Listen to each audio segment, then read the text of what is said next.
I was scrolling through YouTube one day and I stumbled upon h3h3 Productions, a channel that discusses or makes fun of other events that have come up in the YouTube community.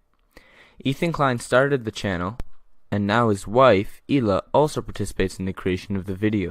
Recently, I also found out that they have a podcast where they bring out guests that they admire or are of stature.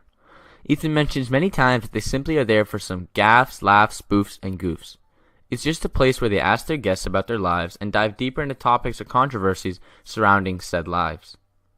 In episode 42, they bring in Philip DeFranco back onto the show for a second time. He's a well-known journalist with his own channel that reports on current news. They talk about Philip's life and certain situations revolving it. The part that I found that really connected to my life was when they began getting philosophical. Move forward into this. Like, why do you guys do this podcast now? Other than it's part of your schedule. Now, this may seem innocent enough, but however, this is what actually sparked the fire in me. I related this statement to me and my education. I mean, yeah. What's the goal?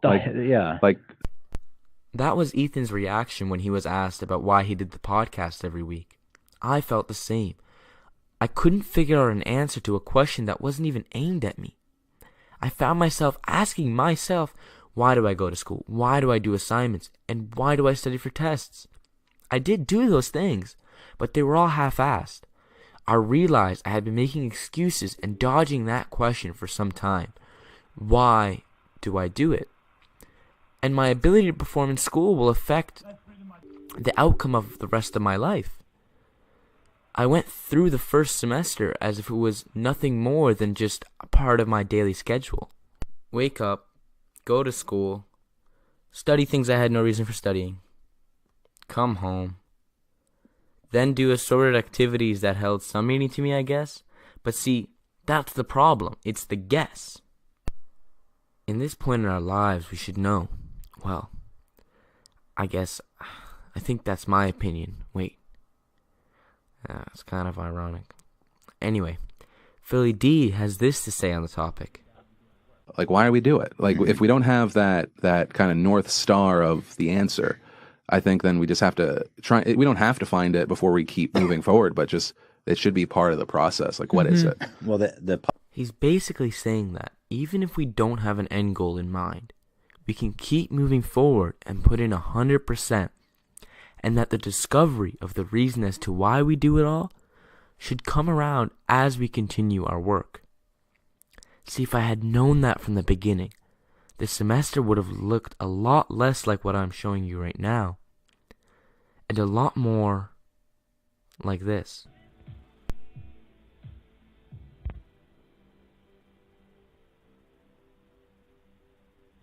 I realize now that I have to find my passion and let it be the driving factor in my life for why I do what I do.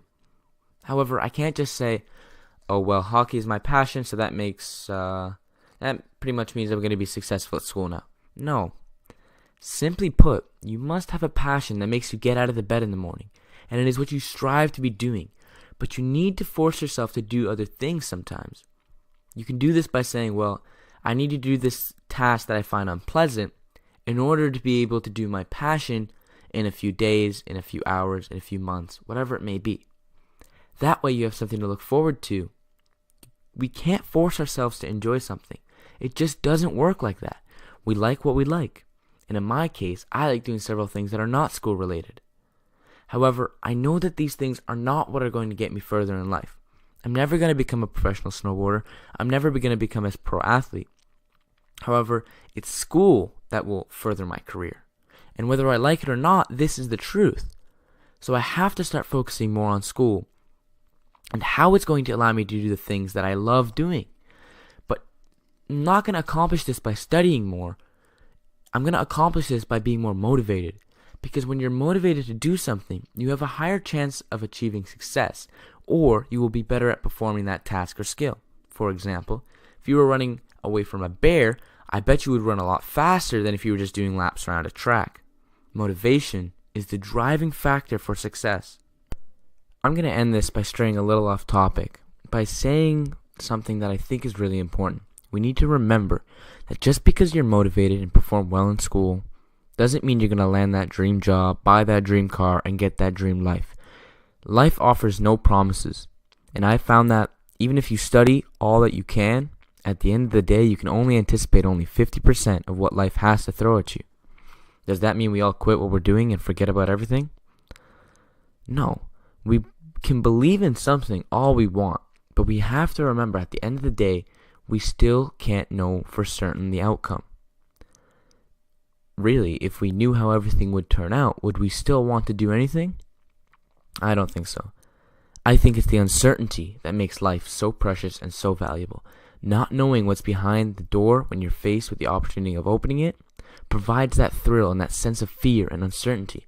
You may fail. Those doors could be dead ends. You could very easily get hurt.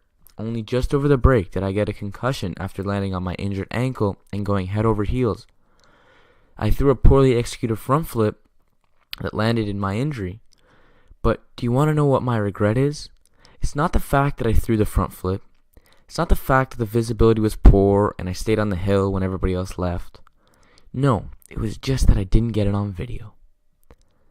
You have to get up, dust off, recalibrate, reposition, reconsider, and try again. Well, in my case, I went home, but you get the idea. So, ladies and gentlemen, your passion is your primary motivator in life, and without it, you have a slim chance of success. Even with it, nothing is guaranteed. But as bad as that sounds, I think Philly D summed up life pretty nicely.